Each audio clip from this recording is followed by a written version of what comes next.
어머니, 다 드셨으면 상 좀 치울게요. 아직 숟가락도 놓지 않았는데 며느리의 목소리는 얼음장처럼 차가웠습니다. 내 대답을 듣지도 않고 밥그릇을 채가는 그 악스러운 손길에 수십 년 묵은 설움이 울컥 치밀어 올랐습니다. 아들은 고개를 돌려 애써 못 본 척 하더군요. 이제 알겠습니다. 이 집에서 내 자리는 없다는 걸. 하지만 그들도 아직 모르고 있었습니다. 진짜 무서운 건 사람의 마음이 엎어졌을 때라는 것을요. 이바구 시작 전에 구독과 좋아요 눌러주시면 놀라운 인생 사연들을 누구보다 먼저 무료로 만나보실 수 있습니다. 모든 일이 일어나기 전 저는 그저 평범한 어머니였습니다. 새벽 안개가 채 가시지 않은 시간이었습니다. 저는 언제나처럼 주방에서 아침을 짓고 있었습니다. 보글보글 끓는 된장찌개 냄새, 쌀뜨물에 손을 담글 때 느껴지는 미지근한 온기. 그것이 제 하루의 시작이었습니다. 평생을 시장 바닥에서 억척같이 살아온 제게 새벽은 낯설지 않았지만 이 넓고 텅 빈 아파트의 새벽은 유독 시리게 느껴졌습니다. 아들 내외가 결혼할 때였습니다. 며느리 서희는 강남의 50평대 아파트가 아니면 안 되겠다고 했습니다. 아들의 벌이만으로는 턱도 없는 금액이었죠. 저는 한치의 망설임도 없이 시장 한편에 있던 제 국밥집과 살던 집까지 팔아 평생 모은 돈을 전부 아들 부부에게 내어주었습니다. 어머니, 저희가 꼭 모실게요. 이제 아무 걱정 마시고 저희랑 같이 살면서 편히 쉬세요. 아들의 그 말 한마디가 제 남은 생애 보험 증서처럼 느껴졌습니다. 그렇게 제 모든 것을 내어주고 이 집에 들어왔습니다. 그때였습니다. 막 잠에서 깬 듯한 서희가 잠옷바람으로 주방에 들어섰습니다. 물 한 컵을 마시던 서희는 인덕션 위에 올려진 뚝배기를 곁눈질하며 입을 열었습니다. 어머니, 된장찌개요? 아침부터 너무 헤비한 거 아니에요? 요즘 사람들은 아침에 이렇게 거하게 안 먹어요. 샐러드나 그릭 요거트 같은 걸로 간단히 먹지. 그 말에 찌개를 젓던 손이 순간 멈칫했습니다. 요즘 사람들. 그 말은 마치 날카로운 바늘처럼 제 가슴을 콕 찔렀습니다. 저는 그저 웃어 보였습니다. 그래도 우리 진우가 엄마 된장찌개 좋아하잖니. 든든하게 먹고 출근해야지. 진우 씨도 입맛이 변했을 거예요. 어머니가 자꾸 옛날 음식 해주시니까 그냥 먹는 거죠. 그리고 어머니, 제발 인덕션 쓰실 때 이거 누르시라니까요. 자꾸 까먹으시면 어떡해요. 이거 비싼 건데. 서희는 인덕션의 잠금 버튼을 능숙하게 누르며 제게 핀잔을 주었습니다. 그 모습에 제 얼굴이 화끈 달아올랐습니다. 몇 번을 배워도 손에 익지 않는 새 물건들이 제게는 넘을 수 없는 벽처럼 느껴졌습니다. 며느리의 말 속에 담긴 가시를 모를 리 없었지만 저는 또 한 번 입을 다물었습니다. 아들만 보고 참자, 내 아들만 보고. 아침 식사 시간이 되었습니다. 잘 차려진 식탁에 앉은 아들 진우는 제 얼굴 한번 제대로 쳐다보지 않고 휴대전화만 들여다보고 있었습니다. 진우야, 밥 먹을 땐 좀 내려놓지 그러니. 제 말에 진우는 건성으로 고개를 끄덕이며 숟가락을 들었습니다. 와, 오늘 찌개 맛있다. 역시 엄마 솜씨는 최고야. 아들의 칭찬 한마디에 제 마음이 눈 녹듯 녹아내렸습니다. 그래, 이거면 됐습니다. 아들이 맛있게 먹어주는 것, 그것만으로도 제 수고는 보상받는 기분이었습니다. 하지만 그 평화는 길지 않았습니다. 서희가 냅킨으로 입가를 닦으며 말했습니다. 어머니, 이 나물은 너무 짜요. 요즘 저염식이 트렌드인 거 모르세요? 건강 생각해서라도 간은 좀 줄이셔야죠. 아, 그랬니? 내 입에는 딱 맞아서. 어머니 입맛 말고요. 저희 입맛에 맞추셔야죠. 저희가 먹을 거니까. 그리고 이 김치, 아직도 작년 김장 김치 드세요? 세상에. 요즘 누가 이렇게 묵은지를 먹어요. 백화점 가면 깔끔하게 포장된 김치 얼마나 많은데. 서희의 말 한마디 한마디는 제 삶 전체를 부정하는 것 같았습니다.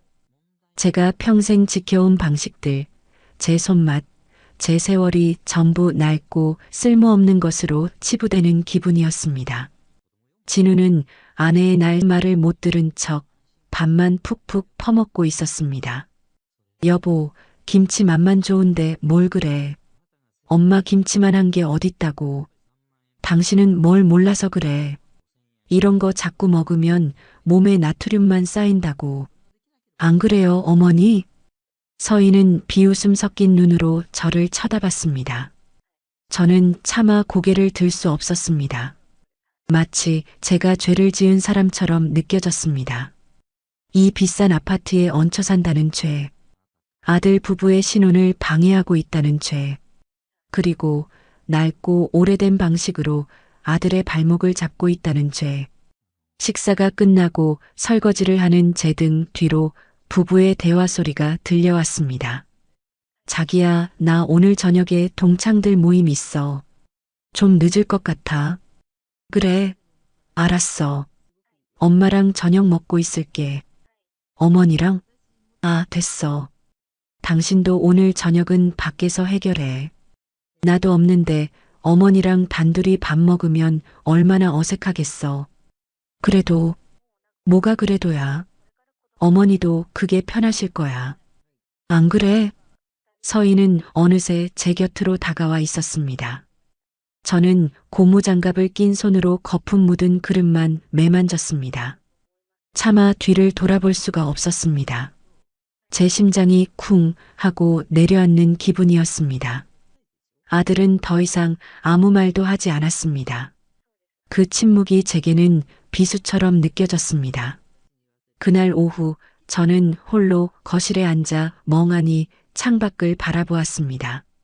며느리는 출근했고 아들 역시 회사 일로 바빴습니다. 텅 빈 집에는 정막만이 감돌았습니다. 문득 앨범을 꺼내 들었습니다. 낡은 앨범 속에는 흙 묻은 손으로 어린 진우를 끌어안고 환하게 웃고 있는 제 젊은 날이 있었습니다. 시장에서 남들 잘 때 일어나고 남들 쉴 때 일하며 악착같이 돈을 모았습니다. 행여나 내 아들 기죽을까 남들 하는 건 다 해주고 싶었습니다. 과외 한번 못 시켜주는 형편이었지만 진우는 착하고 공부도 잘했습니다. 번듯한 대학을 졸업하고 좋은 회사에 취직하고 저렇게 예쁘고 능력 있는 며느리까지 얻었습니다. 제 평생의 소원은 그것이었습니다. 아들의 성공. 앨범 속 사진을 쓰다듬는 제 손끝이 파르르 떨려왔습니다. 눈물이 핑 돌았습니다. 내 인생은 대체 무엇이었을까? 무엇을 위해 이토록 달려온 것일까? 해가 저물고 며느리의 말대로 아들은 저녁 약속이 있다며 늦는다는 문자를 보내왔습니다. 저는 홀로 저녁을 차렸습니다. 찬밥에 물을 말고 며느리가 짜다고 타박했던 나물 반찬 하나를 꺼내 놓았습니다. 입맛이 없었습니다. 밥알이 모래알처럼 씹혔습니다. 그때 현관문이 열리는 소리가 들렸습니다. 늦는다던 아들이었습니다. 엄마, 아직 식사 안 하셨어요? 너는 약속 있다더니. 친구가 갑자기 일이 생겨서. 잘 됐다. 엄마랑 밥 먹어야지. 아들은 제 맞은편에 앉아 냉장고에서 반찬들을 꺼내기 시작했습니다. 그 순간 저는 눈물이 핑 돌 만큼 기뻤습니다. 그래, 내 아들은 아직 나를 생각하고 있었구나. 며느리 앞에서는 길을 못 펴도 속마음은 그게 아니었구나. 저는 얼른 일어나 아들의 밥을 퍼주었습니다. 모처럼 아들과 단둘이 마주 앉은 저녁상이었습니다. 하지만 그 온기는 오래가지 못했습니다. 모임에 간다던 며느리가 갑자기 집으로 들이닥쳤습니다. 어머, 당신 여기서 뭐해? 약속 펑크 났으면 나한테 전화를 했어야지. 나도 그냥 집에 왔잖아. 서희는 잔뜩 날이 선 목소리로 말하며 식탁을 훑어보았습니다. 아들과 제가 마주 앉아 밥을 먹는 모습이 몹시도 못마땅하다는 얼굴이었습니다. 친구한테 연락받은 지 얼마 안 됐어. 엄마 혼자 저녁 드시는 것 같아서.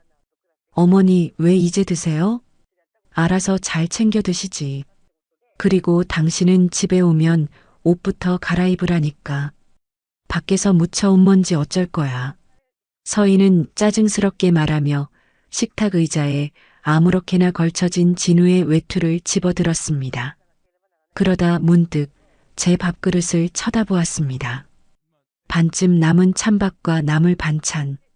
그 초라한 밥상이 며느리의 심기를 더욱 불편하게 만든 모양이었습니다. 저는 어색한 분위기를 무마하려 애써 웃으며 말했습니다. 서희야, 너도 저녁 안 먹었으면 같이 먹자. 내가 금방 따뜻한 밥 다시 차려줄게. 됐어요. 입맛 없어요. 서희는 냉정하게 말을 잘랐습니다. 그녀의 싸늘한 시선이 제게 와 닿았습니다. 그 시선은 마치 칼날 같아서 제 심장을 베는 듯 했습니다. 아들은 아내의 눈치를 보며 어쩔 줄 몰라 했습니다. 그날 밤 저는 잠을 이룰 수 없었습니다. 오늘 하루 동안 며느리가 제게 뱉었던 말들이 귓가에 계속 맴돌았습니다. 요즘 사람들은 너무 짜요. 저희 입맛에 맞추셔야죠. 그 모든 말들이 제 존재를 깎아내리는 것 같았습니다. 이 서름을, 이 모멸감을 언제까지 견뎌야 하는 걸까요? 제 가슴 속에서 무언가 단단히 끊어지는 소리가 들리는 듯 했습니다. 희미한 달빛이 창가에 스며드는 것을 보며 저는 그저 눈을 감았습니다. 내일은 오늘보다 조금은 나은 하루가 되기를 바라면서 말입니다. 하지만 저는 알지 못했습니다. 더 큰 시련이 저를 기다리고 있다는 것을. 며칠이 지났습니다. 저는 며느리의 비위를 거스르지 않기 위해 그림자처럼 조용히 지냈습니다. 아침 식사는 며느리가 좋아하는 샐러드와 토스트를 준비했고 청소는 그녀가 출근한 뒤에 먼지 한 톨 없이 해놓았습니다. 제 존재가 이 집의 평화를 깨뜨리는 돌멩이가 되어서는 안 된다고 스스로를 다독였습니다. 그러던 어느 주말 오후였습니다. 며느리는 거실 인테리어를 바꾼다며 온 집안을 뒤집어 놓고 있었습니다. 새로 주문한 값비싼 가구와 소품들이 쉴 새 없이 집 안으로 들어왔습니다. 저는 혹시라도 방해가 될까 싶어 제 방에 가만히 앉아 있었습니다. 한참이 지나고 잠시 물을 마시러 나왔을 때였습니다. 현관 앞에 커다란 쓰레기 봉투 몇 개가 놓여 있었습니다. 무심코 지나치려는데 봉투 밖으로 삐져나온 낯익은 천 조각에 제 심장이 쿵 하고 내려앉았습니다. 제가 직접 뜬 붉은색 털실. 저는 황급히 봉투를 열어젖혔습니다. 그 안에는 제 손때 묻은 낡은 물건들이 아무렇게나 구겨진 채 처박혀 있었습니다. 수십 년 전 남편이 처음 사주었던 낡은 재봉틀. 진우가 어릴 적 학교에서 상장과 함께 받아왔던 작은 트로피. 그리고 제 손으로 한 땀 한 땀 떠서 만들었던 아들의 첫 베네 저고리. 손이 사시나무처럼 떨려왔습니다. 저는 조심스럽게 작은 베네 저고리를 꺼내 들었습니다. 갓 태어난 아들을 위해 밤을 새워가며 만들었던 것이었습니다. 행여나 아기가 추울까 최고급 털실을 사다 만들고 아들의 이름을 서툰 솜씨로 수놓았던 기억이 어제 일처럼 생생했습니다. 이것은 단순한 옷이 아니었습니다. 제 젊음이었고 아들을 향한 제 사랑 그 자체였습니다. 저는 베네 저고리를 품에 안고 거실로 향했습니다. 며느리는 새로 산 화병의 위치를 잡느라 여념이 없었습니다. 서희야. 제 목소리가 형편없이 떨리고 있었습니다. 이게 왜 쓰레기 봉투에 들어있니? 제 손에 들린 베넷 저고리를 본 며느리는 귀찮다는 듯한 표정을 지었습니다. 아, 그거요? 옷장 정리하다가 나왔길래 버렸어요. 낡고 좀이 슬어서 입지도 못하는 걸 뭐하러 가지고 계세요? 자리만 차지하게. 버리다니. 이걸 버려? 내 허락도 없이? 허락이요?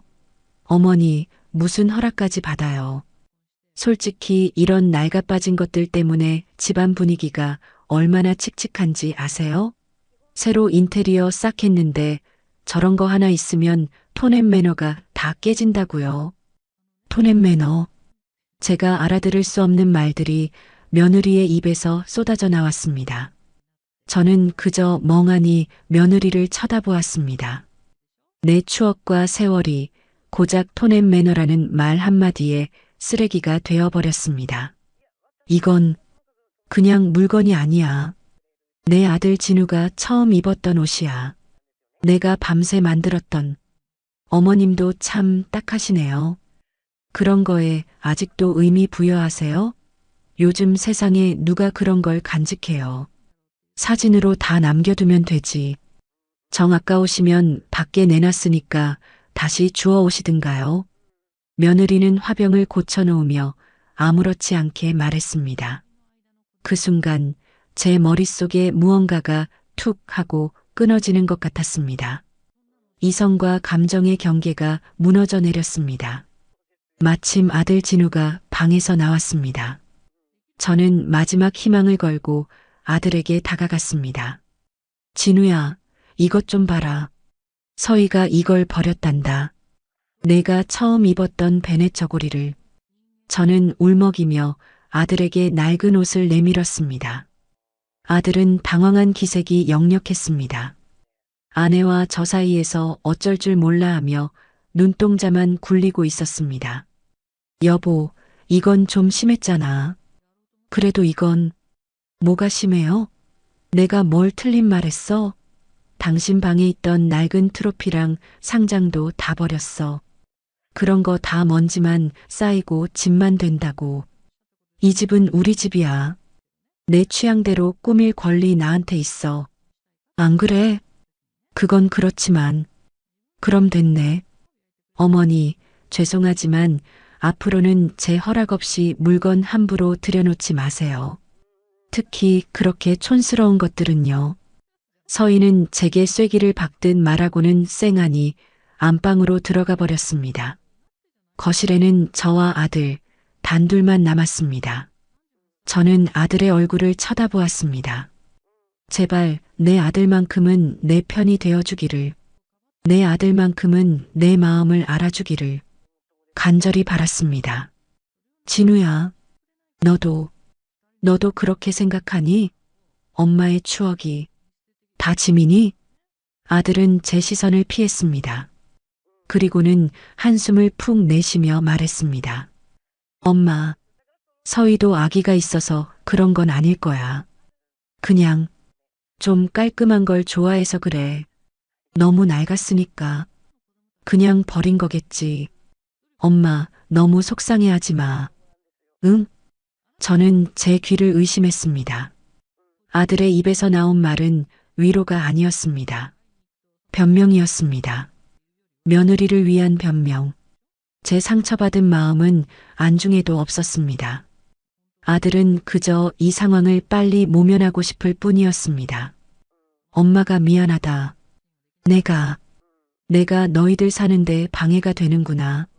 내 짐들이 너희를 힘들게 하는구나. 아니, 엄마. 그런 뜻이 아니라. 됐다. 더 이상 듣고 싶지 않다. 저는 힘없이 돌아서서 제 방으로 들어왔습니다. 문을 닫고 그 자리에 주저앉았습니다. 손에 들린 작은 베넷 저고리가 눈물에 젖어 축축해졌습니다.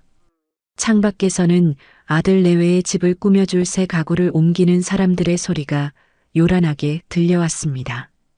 저는 깨달았습니다. 이 집에서 제 추억이 머무를 곳은 없다는 것을, 그리고 제 마음이 머무를 곳 또한 없다는 것을. 문득 아주 오래전 기억이 떠올랐습니다. 진우가 5살 되던 해 겨울이었습니다. 낡은 단칸방에서 추위에 떨던 아들이 안쓰러워 시장에서 남이 버린 연탄재를 주워와 아궁이에 불을 떼주었습니다. 행여나 아들이 깰까 밤새 아궁이 앞을 지키며 꺼져가는 불씨를 되살렸습니다. 제 손은 온통 검댕으로 뒤덮였지만 잠든 아들의 포동포동한 뺨을 보면 조금도 힘들지 않았습니다. 우리 아들, 이 다음에 커서 성공하면 엄마 호강시켜 줄 거지? 응, 내가 세상에서 제일 큰 집 사줄게. 엄마는 따뜻한 데서 손가락 하나 까딱 안 하게 해줄 거야. 어린 아들은 제 품에 안겨 제잘거렸습니다. 저는 그 약속 하나만 믿고 평생을 버텨왔습니다. 그런데 이제 제 아들은 어디에 있는 걸까요? 세상에서 제일 큰 집은 얻었지만 그 집에 제 마음 둘 곳 한 뼘이 없었습니다. 따뜻한 아랫목 대신 시린 냉기가 온몸을 감싸고 있었습니다. 저는 한참을 소리 죽여 울었습니다. 제 울음소리는 값비싼 벽지에 스며들어 흔적도 없이 사라졌습니다. 이 넓은 집에서 저는 완벽한 이방인이었습니다. 제 아들은 정말 변해버린 걸까요? 제가 알던 그 따뜻했던 아들은 이제 어디에도 없는 걸까요? 깊은 절망감이 파도처럼 밀려왔습니다. 희미하게나마 품고 있던 마지막 기대마저 산산조각 나버렸습니다. 이제 저는 무엇을 붙잡고 살아야 할까요? 추억이 담긴 물건들이 쓰레기가 되어버린 그날 이후 집안의 공기는 살얼음판처럼 차갑고 위태로웠습니다. 저는 집안에서 소리 없는 유령이 되었습니다. 숨 쉬는 것조차 며느리의 심기를 거스를까 두려워 저는 제 존재의 모든 부피를 줄여나갔습니다. 새벽 일찍 일어나 그들이 좋아하는 빵과 샐러드를 차려놓고 방으로 들어와 문을 닫는 것이 제 하루의 시작이었고 그들이 모두 집을 비운 뒤에야 찬밥 한 덩이로 끼니를 때우는 것이 제 일상이 되었습니다. 며느리는 제 노력을 가상하게 여겼는지 며칠간은 저를 향한 직접적인 공격을 멈추었습니다. 하지만 그 평화는 폭풍 전야의 고요함처럼 불안했습니다. 그녀의 눈빛 속에는 여전히 저를 향한 경멸이 서려 있었고 아들은 그 눈빛 아래에서 더욱더 작아져만 갔습니다. 그러던 어느 저녁 저는 마지막 희망을 걸어보기로 했습니다. 모처럼 아들 내외가 약속 없이 집에 있는 날이었습니다.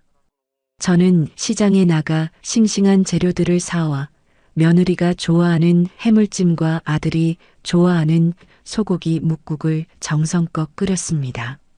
식탁 위에는 그들이 좋아하는 반찬들로 가득 채웠습니다. 이 저녁 식사가 부디 우리 사이에 얼어붙은 강을 건너는 작은 다리가 되어주기를 저는 간절히 바랐습니다. 거실 소파에 나란히 앉아 각자의 휴대전화만 들여다보고 있는 아들 내외에게 저는 애써 밝은 목소리를 냈습니다. 진우야, 서희야, 저녁 먹자. 내가 너희 좋아하는 것들로 잔뜩 차렸다. 며느리는 화면에서 눈을 떼지도 않은 채 건성으로 대답했습니다. 저희 다이어트 중이라 저녁 안 먹어요, 어머니. 그 한마디가 제 심장에 차가운 쇠붙이처럼 와서 박혔습니다. 하루 종일 부엌에서 서성이며 준비한 제 정성이 다이어트라는 가벼운 단어 하나에 무참히 짓밟혔습니다. 다이어트? 그래도 한술이라도 뜨지 그러니 내가 너희 생각해서 됐어요. 어머니나 많이 드세요. 저희는 저희끼리 알아서 챙겨 먹을 테니까요. 서희의 목소리에는 차가운 가시가 박혀 있었습니다. 저는 애써 서운한 마음을 감추고 아들을 쳐다보았습니다. 아들은 난처한 표정으로 저와 며느리 사이를 오가다 이내 엉거주춤 자리에서 일어났습니다. 엄마, 그럼 저라도 먹을게요. 와, 해물찜이네. 맛있겠다. 아들은 제 맞은편에 앉았습니다. 저는 잠시나마 안도했습니다. 며느리는 여전히 소파에 누워 휴대전화만 보고 있었지만 아들만이라도 함께 밥을 먹는다는 사실에 위안을 삼으려 했습니다. 아들은 제 눈치를 살피며 밥을 입으로 가져갔습니다. 맛있다, 엄마. 진짜 맛있어요. 하지만 그 말은 공허하게 들렸습니다. 아들의 시선은 제 음식이 아니라 소파에 누워있는 아내를 향해 있었습니다. 하지만 제 마지막 희망은 너무나도 쉽게 짓밟혔습니다. 아들이 밥을 반쯤 먹었을 때 며느리가 소파에서 일어나 주방으로 걸어왔습니다. 진우 씨, 다 먹었어? 나 샤워하게. 아니, 아직. 아들의 말이 채 끝나기도 전에 서희는 식탁 위에 놓인 음식들을 훑어보았습니다. 그리고는 마치 벌레라도 보는 듯한 표정으로 코를 찡긋했습니다. 아, 진짜. 집안에 온통 음식 냄새네. 환기 좀 시켜야겠다. 서희는 창문을 활짝 열었습니다. 쌀쌀한 밤 공기가 훅 들어와 김이 모락모락 피어오르던 음식들을 차갑게 식혔습니다. 그리고는 보란 듯이 제가 앉아있는 식탁 쪽으로 다가왔습니다. 어머니, 다 드셨죠? 이제 상 좀 치울게요.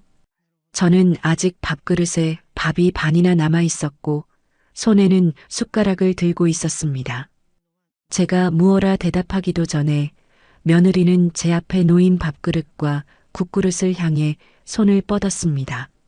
아직 밥 먹고 있다. 제 목소리는 간신히 기어 들어갈 듯 작게 떨렸습니다. 하지만 서희는 제 말을 비웃듯 콧방귀를 뀌었습니다. 드시긴 뭘 드세요? 아까부터 숟가락만 들었다 놨다 하시면서 어차피 다 남기실 거잖아요. 서희는 거칠게 제 밥그릇을 잡아챘습니다. 제가 힘없이 그릇을 붙잡자 그릇이 기울어지며 밥과 국물이 식탁 위로 쏟아졌습니다. 어머, 미쳤나 봐. 이게 지금 뭐 하는 짓이에요? 며느리는 경악하며 소리를 질렀습니다. 아들은 그제야 자리에서 벌떡 일어났습니다. 하지만 아들의 시선이 향한 곳은 제가 아니었습니다. 엉망이 된 식탁과 짜증을 내는 아내의 얼굴이었습니다. 엄마, 도대체 왜 그러세요? 그냥 가만히 계시면 되잖아요.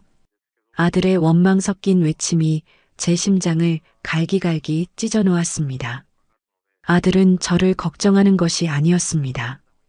아내의 분노를 잠재우기 위해 저를 희생양으로 삼고 있었습니다. 저는 그 자리에 얼어붙고 말았습니다. 손끝에서부터 온몸의 피가 차갑게 식어가는 기분이었습니다.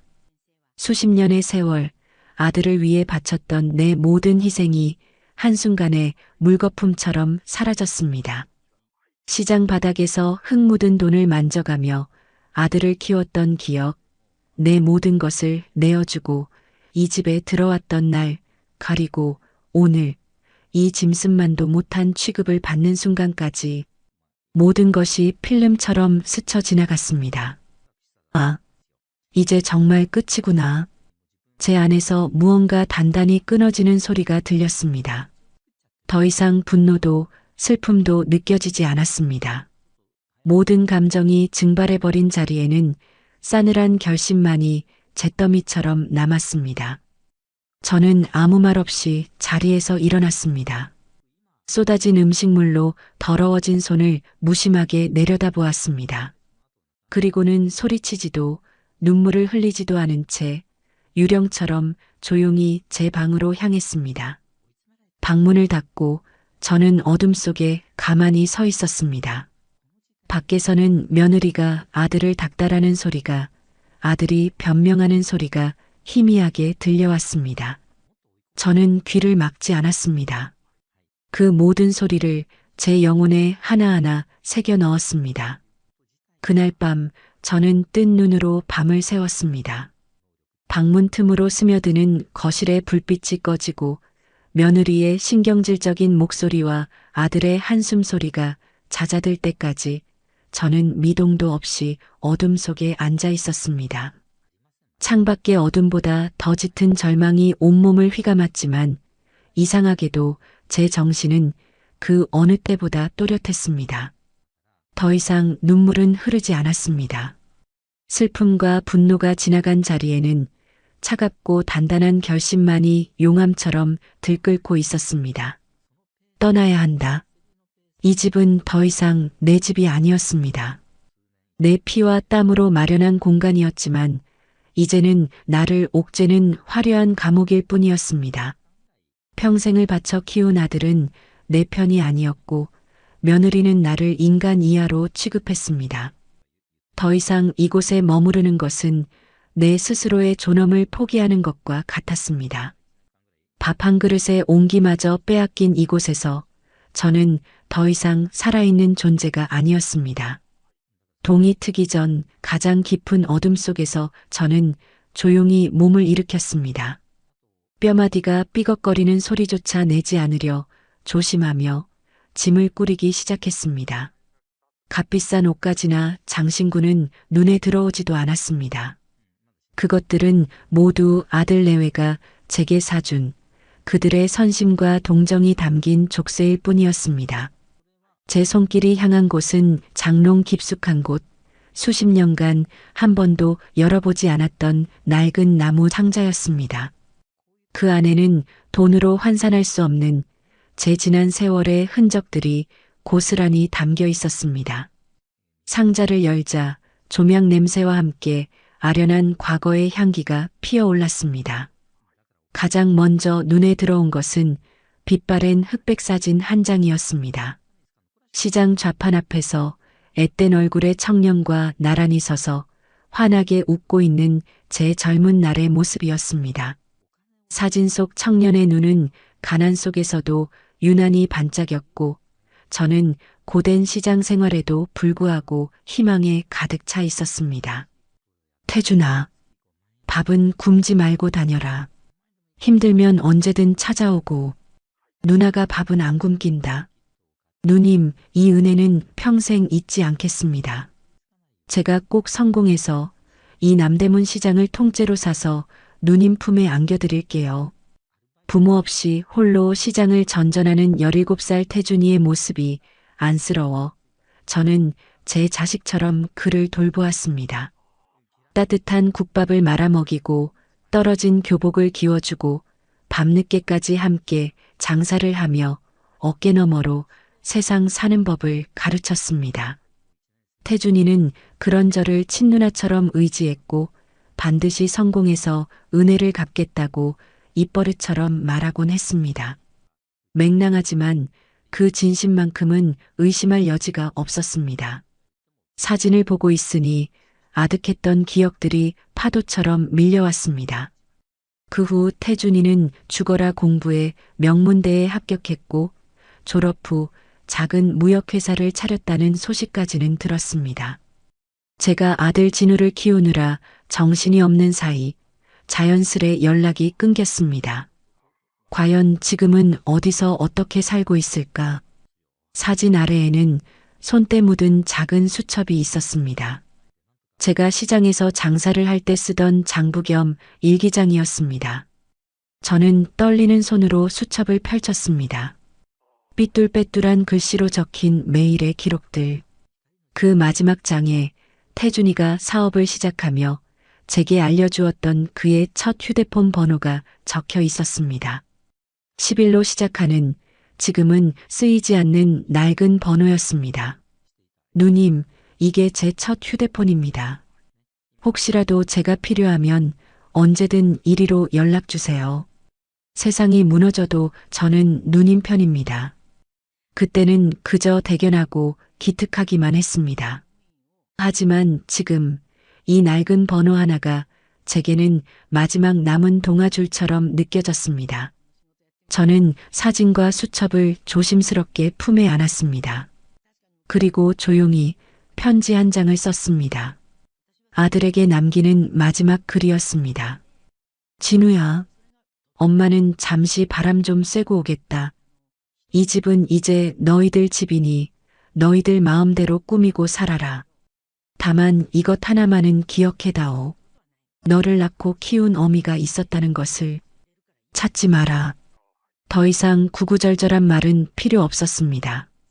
제 마음을 알아주지 못하는 아들에게 더 이상 제 진심을 전하고 싶지 않았습니다. 편지를 식탁 위에 올려놓고 저는 낡은 옷 몇 가지와 나무 상자가 든 작은 보따리 하나만을 든 채 소리 없이 현관문을 열었습니다. 새벽 공기는 칼날처럼 차가웠지만 오히려 정신이 맑아지는 기분이었습니다. 지난 수년간 저를 짓눌러왔던 무거운 갑옷을 벗어던진 듯 몸이 가벼웠습니다. 저는 뒤도 돌아보지 않고 아파트를 빠져나왔습니다. 다시는 돌아오지 않을 저의 왕국, 이제는 폐허가 되어버린 그곳을 뒤로 한 채 어디로 가야 할지 막막했지만 두렵지는 않았습니다. 오히려 수십 년 만에 처음으로 제 의지대로 무언가를 하고 있다는 해방감마저 들었습니다. 저는 무작정 버스를 타고 남대문 시장으로 향했습니다. 제가 젊음을 바쳤던 곳, 제 인생의 희로애락이 모두 담겨 있는 그곳이라면 잠시나마 마음을 추스를 수 있을 것 같았습니다. 시장은 이른 새벽부터 활기가 넘쳤습니다. 억척스러운 상인들의 목소리, 구수한 음식 냄새, 분주하게 오가는 사람들. 모든 것이 예전 그대로인 것 같았지만 많은 것이 변해 있었습니다. 제가 운영하던 작은 국밥집은 최신식 휴대폰 가게로 변해 있었습니다. 씁쓸한 미소를 지으며 저는 근처의 허름한 여관에 방을 잡았습니다. 창문도 없는 작은 방, 눅눅한 이불과 삐걱거리는 침대. 아들 내외가 살던 화려한 아파트와는 비교도 할 수 없었지만 이상하게도 마음은 편안했습니다. 누구의 눈치도 볼 필요 없이 오롯이 나 혼자 있을 수 있는 공간이었습니다. 저는 품에 안고 온 나무 상자를 열었습니다. 그리고 낡은 수첩을 다시 꺼내 들었습니다. 수십 년도 더 지난 전화번호가 무슨 소용이 있을까? 한참을 망설였습니다. 이제 와서 태준이가 나를 기억이나 할까? 이제는 아주 높은 사람이 되었을 텐데 과연 내 연락을 받아줄까? 수많은 불안감이 저를 덮쳤습니다. 하지만 이내 고개를 저었습니다. 지금 제게는 다른 선택지가 없었습니다. 저는 제 낡은 폴더폰을 열었습니다. 그리고 수첩에 적힌 번호를 조심스럽게 눌렀습니다. 없는 번호입니다라는 안내 음성이 나올 것이라 예상했습니다. 하지만 뜻밖에도 길고 긴 통화 연결음이 들려왔습니다. 제 심장이 쿵쾅거리기 시작했습니다. 여보세요. 수화기 너머로 낯설지만 어딘가 모르게 익숙한 중저음의 목소리가 들려왔습니다. 저는 마른 침을 삼키며 떨리는 목소리로 입을 열었습니다. 혹시 강태준 씨 되십니까? 그렇습니다만 누구시죠? 기억하실지 모르겠습니다. 옛날에 남대문 시장에서 국밥집 하던 조은숙입니다. 수화기 너머로 짧은 침묵이 흘렀습니다. 제 심장이 바닥으로 곤두박질 치는 것 같았습니다. 역시 나를 잊었구나. 괜한 짓을 했구나. 제가 전화를 끊으려던 바로 그 순간이었습니다. 누님? 정말 은숙 누님 맞으세요? 수화기 너머의 목소리가 흥분으로 가늘게 떨리고 있었습니다. 그 한마디에 제 눈에서 뜨거운 눈물이 왈칵 쏟아졌습니다. 저를 기억하고 있었습니다. 태준이가 저를 잊지 않고 있었습니다. 그는 수십 년이 지나도록 옛 번호를 바꾸지 않고 있었던 것입니다. 태준아, 나다. 나 은숙이 누나야. 누님, 이게 대체 몇 년 만입니까? 그동안 어떻게 지내셨어요? 제가 얼마나 누님을 찾아다녔는지 아세요? 시장에 몇 번이나 찾아갔었는데 이미 가게도 내놓으시고 이사 가셨다고 해서. 태준이의 목소리에는 진심 어린 반가움과 그리움, 그리고 안타까움이 가득 담겨 있었습니다. 저는 흐르는 눈물을 닦으며 그동안 제게 있었던 일들을 아주 짧게 털어놓았습니다. 며느리의 모욕과 아들의 외면, 그리고 오늘 이 허름한 여관방에 혼자 앉아있기까지의 모든 과정을 제 이야기를 듣는 동안 태준이는 아무 말도 하지 않았습니다. 하지만 수화기 너머로 그의 거친 숨소리와 무거운 분노가 고스란히 전해져 왔습니다. 알겠습니다, 누님. 일단 지금 계신 곳 주소를 알려주세요. 제가 바로 사람을 보내겠습니다. 그리고 아무 걱정하지 마세요. 누님을 그렇게 대한 며느리, 제가 반드시 뼈저리게 후회하게 만들어줄 겁니다. 그의 단호한 목소리에 제 마음속 응어리가 조금은 풀리는 듯 했습니다. 전화를 끊고 저는 한참을 그 자리에 앉아 있었습니다. 어둠이 걷히고 창문 없는 방 안으로 복도의 불빛이 희미하게 스며들었습니다. 어제의 절망은 사라지고 그 자리에는 차가운 희망이 싹트고 있었습니다. 이제 모든 것이 제자리를 찾을 것입니다. 제 아들과 며느리는 자신들이 저지른 죄의 대가를 반드시 치르게 될 것입니다. 저는 더 이상 눈물 흘리는 약한 어머니가 아니었습니다. 차가운 복수를 준비하는 단단한 강철이 되어 있었습니다. 제가 그 지옥 같은 집을 나온 지 일주일이 흘렀습니다. 태준이가 마련해준 최고급 호텔 스위트룸에서 저는 매일 아침 깔끔하게 다려진 옷으로 갈아입고 창가에 앉아 서울 시내가 한눈에 내려다 보이는 것으로 하루를 시작했습니다. 태준이는 제게 필요한 모든 것을 제공했지만 저는 그 어떤 것에도 손을 대지 않았습니다. 오직 복수를 위한 최소한의 것들만을 취할 뿐이었습니다. 복수라는 차가운 불꽃이 제 안에서 타오르는 동안 세상의 다른 모든 것들은 의미를 잃었습니다. 그 시각 제가 사라진 집에서는 저의 부재를 실감하지 못하는 두 남녀의 일상이 태평하게 흘러가고 있었습니다. 어머니, 아직도 연락 없으셔? 일주일이 다 되어 가는데. 이젠 좀 걱정되네. 아들 진우가 불안한 목소리로 물었지만 며느리 서희는 거실에 새로 들인 이탈리아산 천연 대리석 테이블을 값비싼 융으로 닦으며 코웃음을 쳤습니다. 그녀의 손길에는 어머니의 안위보다 새로 산 가구에 대한 애정이 더 묻어났습니다.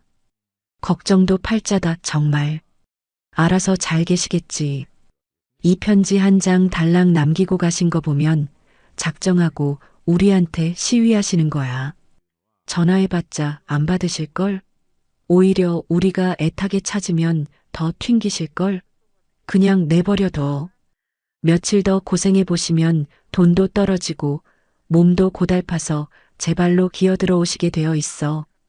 그래도 경찰에 실종 신고라도 해야 하는 거 아니야? 날도 추운데. 실종 신고는 무슨, 다 큰 어른이 바람 쐬러 가신다는 걸 누가 실종으로 받아줘?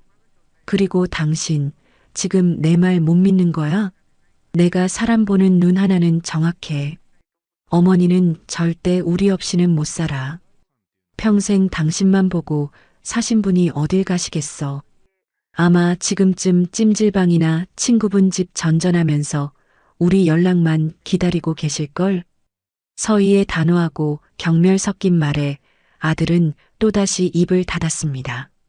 어머니에 대한 일말의 걱정보다 성공한 아내와의 불화를 만드는 것이 그에게는 더 큰 공포였기 때문입니다. 그는 애써 불안감을 떨치려는 듯 서희가 애지중지하는 새 테이블을 보며 어색하게 화제를 돌렸습니다. 그나저나 이 테이블 정말 비싸 보이네. 번쩍번쩍 광이 나는 게 꼭 당신 같아. 당연하지. 안목하고는 이제 우리 수준에 맞게 집안도 좀 바꿔야지. 어머니 계실 땐 낡은 자개장 같은 것 때문에 숨이 막혔는데 이제야 좀 집이 집 같네. 그들의 대화 속에서 저는 이미 존재하지 않는 사람이 되어 있었습니다. 제 평생의 흔적은 그저 버려야 할 낡은 쓰레기에 불과했습니다. 바로 그날 오후 저는 태준이가 약속한 대로 호텔 최고층의 프라이빗 라운지에서 그와 마주 앉아 있었습니다.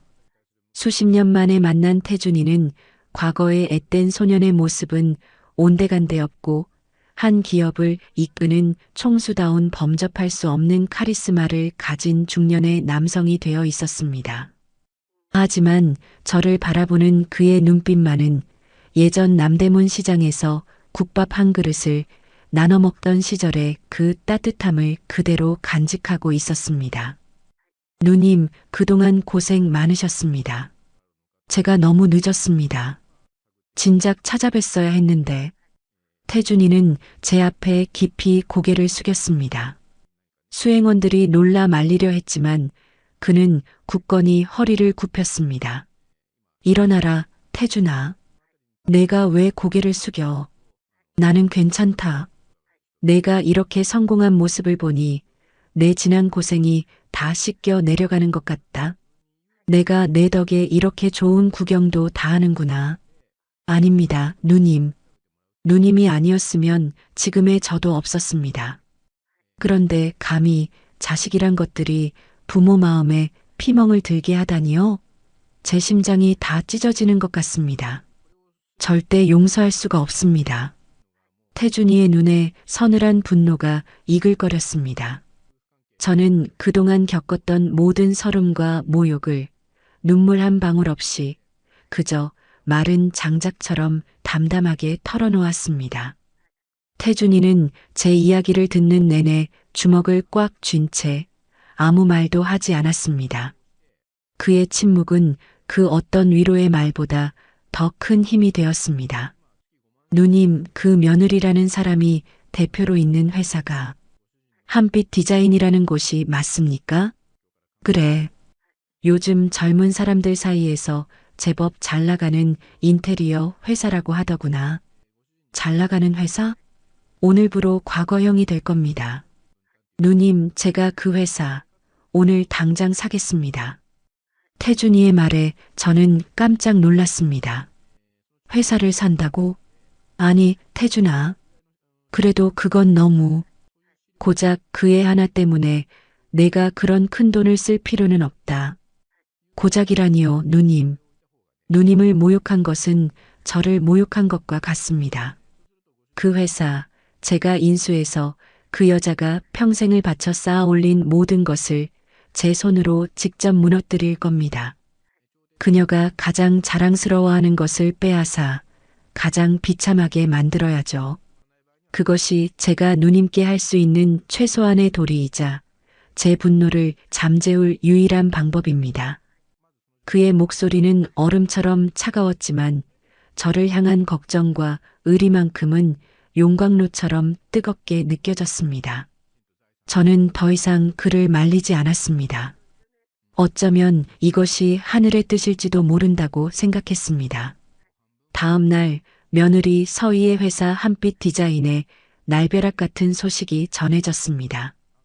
대한민국 재계 서열 5위의 태산그룹이 자신들의 회사를 인수합병 대상으로 고려하고 있다는 현실감 없는 소문이 장건가를 중심으로 파다하게 퍼지기 시작한 것입니다. 직원들은 하루아침에 직장을 잃을지도 모른다는 고용 불안에 떨었지만 서희는 자신의 사무실 한가운데서 두 팔을 번쩍 들어 올리며 환호성을 질렀습니다. 얘들아, 들었지? 태산그룹이야. 태산, 우리가 드디어 해낸 거야. 내 예상이 맞았어. 서희는 이번 인수합병 추진이 오직 자신의 뛰어난 경영 능력과 한빛 디자인의 독창적인 성장 가능성 때문이라고 한치의 의심도 없이 믿고 있었습니다. 그녀는 이 기회를 발판 삼아 태산그룹의 최연소 여성 임원이 되어 더 높은 곳으로 올라갈 야망에 부풀어 올랐습니다. 이건 기회야. 내 능력을 대한민국 전체에 보여줄 절호의 기회라고. 이제 강남의 작은 사옥이 아니라 테헤란로의 마천루로 출근하게 될 거라고. 모두들 내 덕인 줄 알아. 그날 저녁 서희는 회사 직원들을 모두 불러 최고급 샴페인을 터뜨리며 자축 파티를 열었습니다. 그리고 집으로 돌아와 아들에게 의기양양하게 선포했습니다. 진우 씨, 당신은 정말 복받은 남자인 줄 알아. 나 같은 보석 같은 아내를 뒀으니까. 이제 당신도 그 지긋지긋한 회사 때려치우고 나만 믿어. 내가 당신 평생 손에 물 한 방울 안 묻히고 호의호식하게 해줄게. 아들은 아내의 눈부신 성공에 기뻐하면서도 한편으로는 며칠째 연락이 없는 제 생각에 마음 한구석이 계속 불안하고 불편했습니다. 하지만 그는 감히 성공에 도취된 아내의 기분에 찬물을 끼얹고 싶지 않았습니다. 애써 불안감을 떨치려는 듯 그는 아내가 따라주는 샴페인 잔을 높이 들어 올렸습니다. 우리 아내 정말 대단하다. 당신을 위해서라면 뭐든지 할게. 아들 부부가 성공의 정점에서 서로를 부둥켜 안고 축배를 들고 있을 때 저는 호텔 창가에 서서 차갑게 식어가는 도시의 야경을 내려다보고 있었습니다. 제 손에 들린 태블릿 PC 화면에는 태상그룹, 중견 디자인 업체 한빛 디자인 정격 인수 확정이라는 속보가 굵은 글씨로 떠 있었습니다. 그들의 요란한 웃음소리가 여기까지 들리는 듯 했습니다. 과연 저들의 웃음이 언제까지 갈 수 있을까? 폭풍이 아주 가까이 다가오고 있었습니다. 모든 것을 잃게 될 거라는 사실도 모른 채 그들은 가장 높은 곳에서 가장 비참한 곳으로 추락할 준비를 하고 있었습니다. 그 추락의 시작을 저는 아주 고요하고 차가운 눈으로 지켜보고 있었습니다. 운명의 날이 밝았습니다. 그날 아침 며느리 서희의 세상은 더할 나위 없이 완벽했습니다. 그녀는 강남이 한눈에 내려다 보이는 자신의 사무실 통유리 앞에 서서 이제 곧 자신의 것이 될 더 높은 세상을 꿈꾸고 있었습니다. 김비서, 오늘 내 스케줄 다시 한번 체크해. 태상그룹 회장님 방문 1시간 전까지 모든 준비 완벽하게 끝내야 해. 내 인생의 가장 중요한 프레젠테이션이 될 테니까. 네, 대표님. 모든 준비는 완벽합니다. 기자들도 국내 주요 경제지는 전부 참석할 예정입니다. 당연하지. 태상그룹과 인수합병하는 날인데 오늘부로 한빛 디자인의 최서희는 역사가 되는 거고 태산의 최서희로 다시 태어나는 거야. 서희는 오만한 미소를 지으며 자신의 성공에 완전히 도취해 있었습니다. 그녀에게 어머니의 부재는 더 이상 신경 쓸 가치가 없는 사소한 문제였습니다. 아니, 오히려 걸리적거리던 헌 옷을 벗어던진 것처럼 후련하기까지 했습니다. 그 시각 저는 태준이가 마련해준 호텔 스위트룸에서 조용히 아침을 맞이하고 있었습니다. 태준이가 보낸 비서는 제게 은은한 색의 비단으로 지은 한복을 내밀었습니다. 평생 시장에서 몸빼 바지만 입고 살았던 제게는 어울리지 않는 호사였지만 저는 군말 없이 옷을 받아 입었습니다. 이것은 단순한 옷이 아니었습니다. 지난 수십 년간 짓밟혔던 제 자존심을 되찾는 갑옷이었습니다. 누님, 준비되셨습니까? 어느새 태준이가 방으로 들어와 있었습니다. 그는 제 앞에 정중히 두 손을 모으고 섰습니다. 그래, 가자꾸나. 더 늦으면 구경거리를 놓치겠어. 제 목소리는 더 이상 떨리지 않았습니다. 오히려 그 어떤 때보다 단단하고 차분했습니다. 한빛 디자인 4억의 대강당은 태산그룹 인수합병 기념 및 비전 선포식을 위해 모인 수많은 사람들로 인산인해를 이루었습니다. 경제부 기자들의 카메라 플래시가 쉴 새 없이 터졌고 업계 관계자들은 새로운 권력의 탄생을 축하하고 눈도장을 찍기 위해 모여들었습니다. 그 중심에는 단연 오늘의 주인공인 최서희가 있었습니다. 그녀는 여왕처럼 우아하게 웃으며 사람들과 인사를 나누었습니다. 최 대표 정말 대단해. 어떻게 태상그룹의 눈에 들 생각을 다 했어? 그러게 말이야. 이제 우리랑은 레벨이 다른 사람이 되는 거 아니야? 친구들의 부러움 섞인 칭찬에 서희의 어깨는 하늘 높은 줄 모르고 솟아올랐습니다.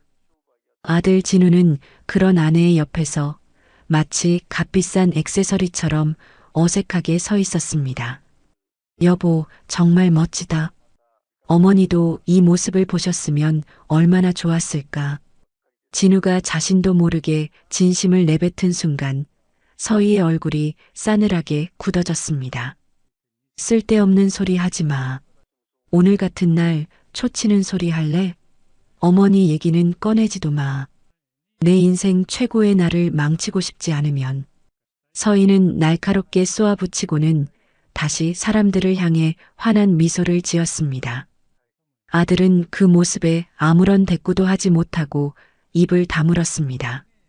드디어 행사가 시작되었습니다. 화려한 조명과 웅장한 음악 속에서 사회자가 태산그룹의 회장을 소개했습니다.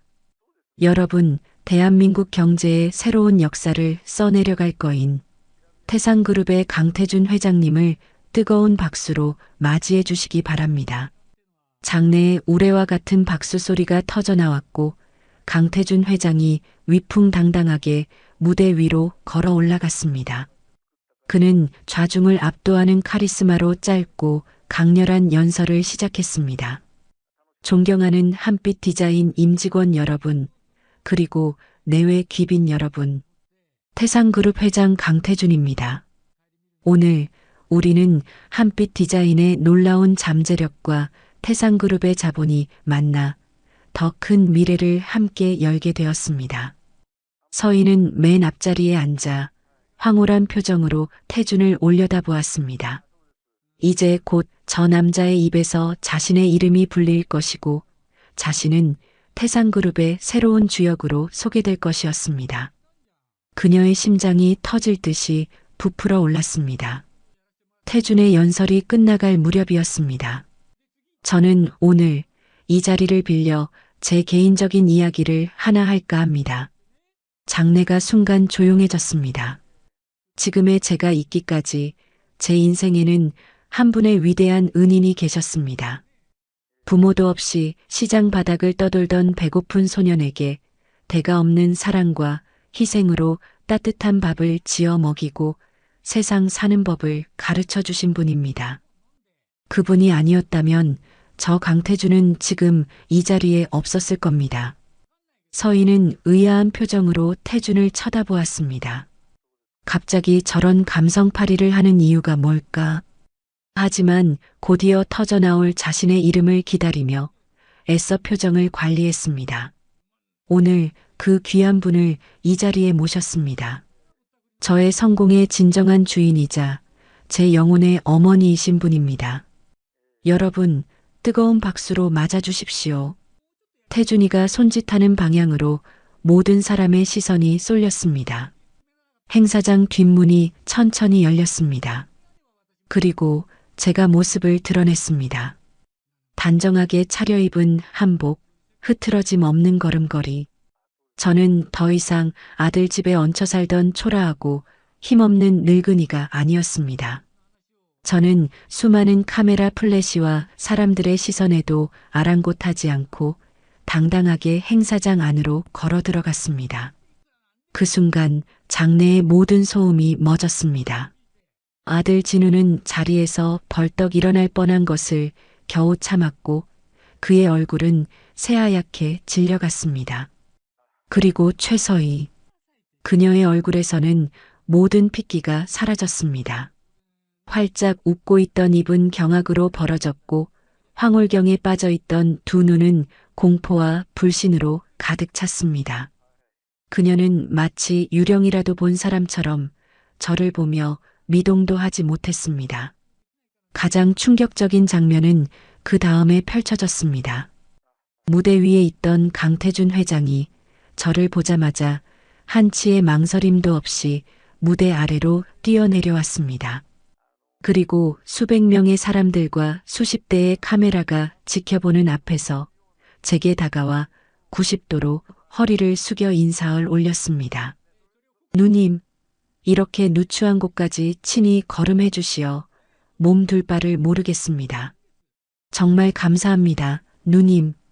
그의 목소리는 장내에 있는 모든 사람들에게 똑똑히 들릴 만큼 크고 우렁찼습니다. 세상이 멈춘 것 같았습니다. 대한민국의 재계를 움직이는 거물, 태산그룹의 강태준 회장이 웬 허름한 여인에게 누님이라 부르며 극진한 예우를 갖추고 있었습니다.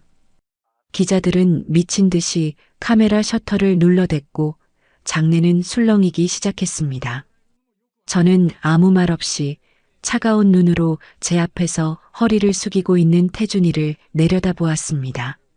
그리고 이내 시선을 들어 며느리 서희를 똑바로 쳐다보았습니다. 서희는 온몸을 사시나무처럼 떨고 있었습니다. 그녀의 오만했던 세상이, 그녀가 평생을 바쳐 쌓아 올린 성공의 탑이 바로 지금 이 순간 와르르 무너져 내리고 있었습니다. 그녀가 그토록 무시하고 짓밟았던 시어머니가 실은 자신을 하늘로 올려줄 동아줄이 아니라 목을 죄교수대 밧줄이었다는 사실을 깨닫는 데는 그리 오랜 시간이 걸리지 않았습니다. 저는 며느리를 향해 아주 희미한, 그러나 그 어떤 비수보다도 차가운 미소를 지어 보였습니다. 강태준 회장이 제게 인사를 올리는 그 순간 최서희의 세상은 산산조각 났습니다. 그녀가 평생을 바쳐 쌓아 올린 성공의 탑이, 그녀가 그토록 무시하고 짓밟았던 시어머니의 등장 하나로 와르르 무너져 내리고 있었습니다. 태준이는 인사를 마친 뒤 말했습니다. 누님, 이쪽으로 오셔서 가장 좋은 자리에 앉으시지요.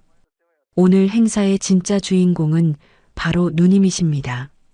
태준이는 저를 행사장 가장 앞줄, 가장 중앙에 마련된 최고 귀빈석으로 직접 안내했습니다.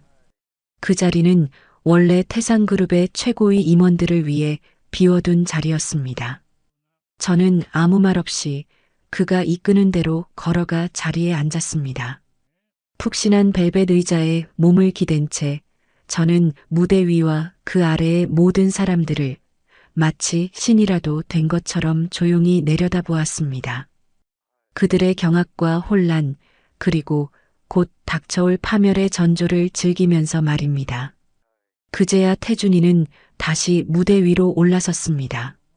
그리고는 방금 전까지와는 180도 다른 얼음장처럼 차가운 목소리로 마이크를 잡았습니다. 귀빈석에 앉은 저와 무대 위의 태준, 그리고 바닥에 선 모든 사람들. 그 구도는 너무나 명확해서 잔인할 정도였습니다. 장내는 숨소리 하나 들리지 않을 만큼 고요해졌습니다. 지금부터 한빛 디자인의 대표이사 최서희 씨에 대한 해임 절차를 공식적으로 발표하겠습니다. 그 한마디에 넋이 나갔던 최서희가 용수철처럼 튕겨 일어나 소리쳤습니다. 그녀의 목소리는 히스테릭하게 갈라져 나왔습니다. 해임이라니요. 회장님, 지금 무슨 말씀이십니까? 인수합병이 성사된 이 마당에 저를 해임하신다니요. 이건 계약 위반입니다. 인수합병은 예정대로 진행됩니다. 다만 대표이사는 바뀌어야겠습니다. 최서희 씨, 당신은 더 이상 이 회사의 대표가 아닙니다.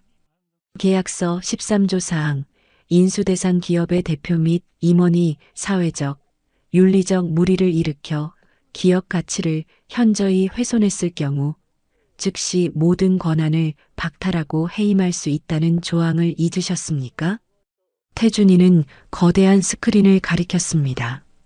스크린에는 최서희의 이름으로 된 각종 비리 장부와 불법 리베이트 내역, 그리고 하청업체 대표에게 폭언을 퍼붓고 디자인을 무단으로 도용했던 증거인 녹취록들이 하나둘씩 떠오르기 시작했습니다. 제가 태준이에게 말해준 개인적인 만행과는 별개로 태준이가 자체적으로 파악한 그녀의 비윤리적인 경영 행태였습니다. 최서희 씨, 당신은 자신의 성공을 위해 수많은 사람들의 피눈물을 흘리게 했습니다. 당신 같은 사람은 태산그룹은커녕 이 업계 어디에도 발붙일 자격이 없습니다. 아니야. 저건 다 조작이야. 당신들이 날 모함하는 거라고. 저건 다 거짓말이야. 서희는 미친 사람처럼 발악했지만 아무도 그녀의 말을 믿지 않았습니다. 오히려 그녀의 추악한 과거가 드러날수록 장내의 분위기는 경멸과 멸시로 가득 차기 시작했습니다. 기자들의 카메라는 일제히 그녀를 향했고 그녀의 추악한 민낯은 대한민국 전체에 생중계되고 있었습니다. 보안팀, 최서희 씨를 당장 이 자리에서 끌어내세요. 그리고 법무팀은 즉시 횡령, 배임, 지적재산권 침해, 그리고 공갈 협박 혐의로 검찰에 고발 조치하도록. 태준이의 냉정한 명령에 건장한 경호원들이 서희의 양팔을 붙잡았습니다. 이거나, 날 건드리지 마. 내가 누군지 알아? 난 최서희야. 당신들 다 가만두지 않겠어. 진우 씨, 김진우, 뭐해 이 무능한 인간아. 나 좀 어떻게 해보라고. 서희의 처절한 비명은 그러나 그 누구의 동정도 사지 못한 채 공허하게 울려 퍼질 뿐이었습니다. 그녀는 마지막 발악으로 남편에게 소리쳤지만 진우는 이미 넋이 나간 채 그 자리에 얼어붙어 있었습니다. 그녀가 평생을 바쳐 이룬 모든 것이 한순간에 잿더미가 되어 사라지는 순간이었습니다. 저는 그 모든 광경을 가장 높은 귀빈석에서 아무런 표정 없이 그저 조용히 내려다보고 있었습니다. 모든 것이 끝났음을 확인한 저는 조용히 자리에서 일어났습니다. 더 이상 이 추악한 연극을 지켜볼 이유가 없었습니다. 태준이는 제 뜻을 알아차리고 저를 경호하며 행사장 밖으로 향했습니다. 제가 떠나는 모습을 본 아들 진우의 눈이 뒤늦게 공포로 물들었습니다. 아내의 몰락보다 저를 이대로 영원히 놓칠 것 같다는 두려움이 그의 온몸을 덮쳤습니다. 어머니, 잠깐만요. 어머니. 진우는 넋이 나간 사람들 사이를 미친 듯이 헤치며 저를 따라왔습니다. 그리고 마침내 행사장 로비에서 제 앞을 가로막았습니다. 그의 얼굴은 눈물과 땀으로 범벅이 되어 있었습니다. 그는 제 앞에 털썩 무릎을 꿇었습니다. 어머니, 제가 잘못했어요. 제가 다 잘못했어요. 제발, 제발 저를 용서해 주세요. 그의 눈빛 속에는 원망보다 더 큰 후회와 절망, 그리고 애원이 담겨 있었습니다. 하지만 제 마음은 이미 얼음장처럼 차갑게 식어 있었습니다. 내 아내에게 가서 물어보거라. 내가 왜 이렇게까지 해야만 했는지를. 그리고 너 자신에게도 물어보거라. 내가 아들로서 과연 무엇을 했는지를. 내가 나를 버렸을 때 나는 이미 너를 버렸다. 저는 그를 차갑게 지나쳐 걸음을 옮겼습니다. 제 차가운 한마디에 진우는 그 자리에 주저앉아 오열하기 시작했습니다. 그는 모든 것을 잃었습니다. 성공한 아내도 자신을 유일하게 사랑해 주었던 어머니도 그의 곁에는 이제 아무도 없었습니다. 아내를 원망하고 세상을 원망하고 그리고 무엇보다 자기 자신을 원망하며 그는 아이처럼 울부짖었습니다. 통쾌했지만 한편으로는 가슴 한구석이 아려왔습니다. 그래도 제 배 아파 낳은 자식이었습니다. 하지만 저는 뒤를 돌아보지 않았습니다. 동정심 따위는 이제 제게 사치일 뿐이었습니다. 그날 이후 최서희의 세상은 완벽하게 무너져 내렸습니다. 그녀는 온갖 비리 혐의로 검찰 조사를 받았고 막대한 추징금과 함께 실형을 선고받았습니다. 그녀가 이룬 모든 것은 신기루처럼 사라졌고 한때 대한민국 여성들의 워너비였던 그녀는 희대의 사기꾼으로 전락하여 감옥에 갇히는 신세가 되었습니다. 아들 진우의 삶도 송두리째 흔들렸습니다. 그는 아내의 몰락과 함께 그녀가 제공했던 모든 부와 명예를 잃었습니다. 강남의 고급 아파트에서 쫓겨나 예전에 살던 낡은 빌라로 돌아왔습니다. 다행히 그의 번듯한 직장은 남아 있었지만 혼자의 월급으로는 아내가 남긴 빚과 사람들의 손가락질을 감당하기 버거웠습니다. 그는 퇴근 후 텅 빈 집에 홀로 남아 아내를 원망하고 자신의 무력함을 탓하며 술로 밤을 지새우는 비참한 하루하루를 보냈습니다. 시간이 흘러 형기를 마치고 출소한 서희는 완전히 다른 사람이 되어 있었습니다. 도끼와 오만함은 사라지고 세상의 풍파에 찌든 초라한 모습만이 남아 있었습니다. 진우와 서희는 더 이상 서로를 원망할 힘도 남아있지 않았습니다. 그들은 마지막으로 어머니에게 용서를 구해야만 한다는 것을 깨달았습니다. 수소문 끝에 그들은 제가 봉사활동을 하고 있는 남대문 시장 근처의 한 무료 급식소로 찾아왔습니다. 그곳에서 저는 과거 시장에서 국밥을 팔던 시절처럼 가난하고 소외된 노인들에게 따뜻한 밥을 퍼주고 있었습니다. 태준이가 제안한 그 어떤 부귀영화도 마다하고 저는 가장 낮은 곳에서 소박한 기쁨을 찾으며 오롯이 저만의 평화를 누리고 있었습니다.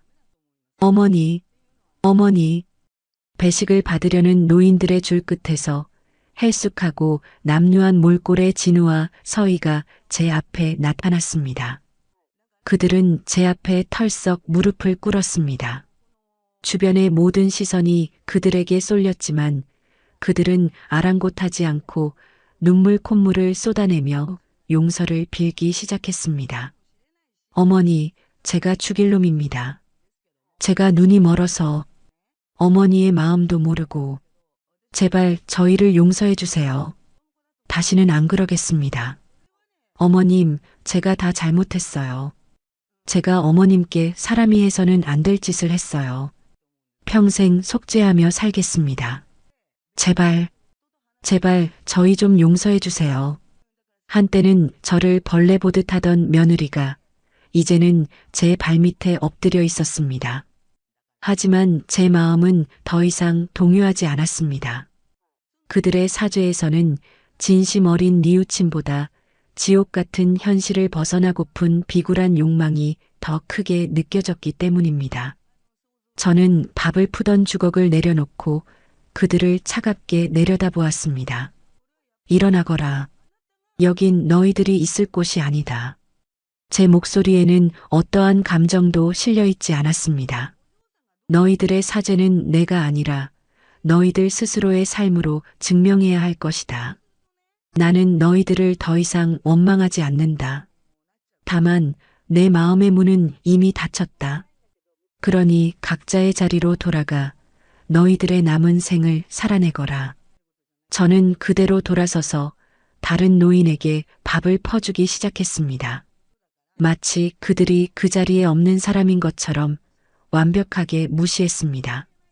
그들의 후회는 너무나도 늦었습니다. 한참을 더 울부짖던 아들 내외는 결국 힘없이 일어나 서로를 부축하며 돌아섰습니다. 그들의 뒷모습을 보며 저는 아주 긴 한숨을 내쉬었습니다.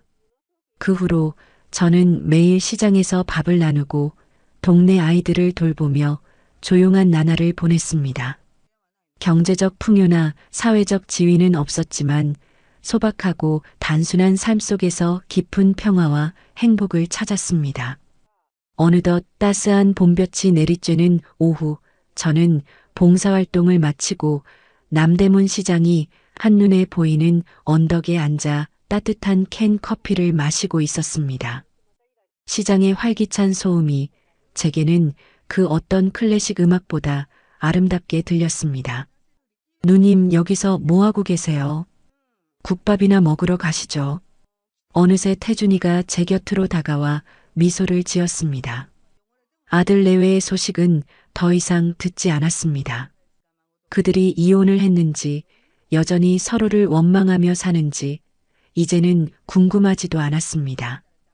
그들의 삶은 이제 더 이상 제 삶과 아무런 관련이 없었습니다.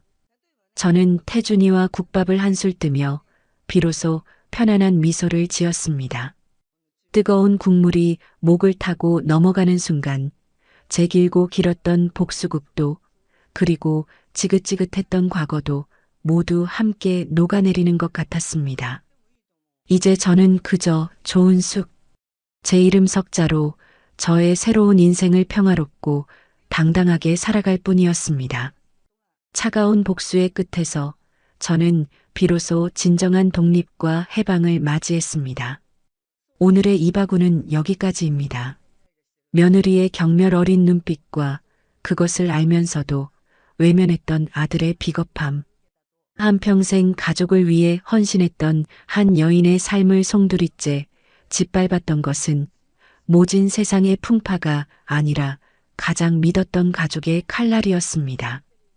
그녀는 모든 것을 되갚아주는 통쾌한 복수를 선택했고 차가운 복수의 끝에서 시작된 그녀의 따뜻한 봄날처럼 이 먹먹한 여운이 당신의 가슴에 오래도록 남아 가장 힘든 순간 당신의 손을 잡아주는 작은 위로가 되기를 바랍니다.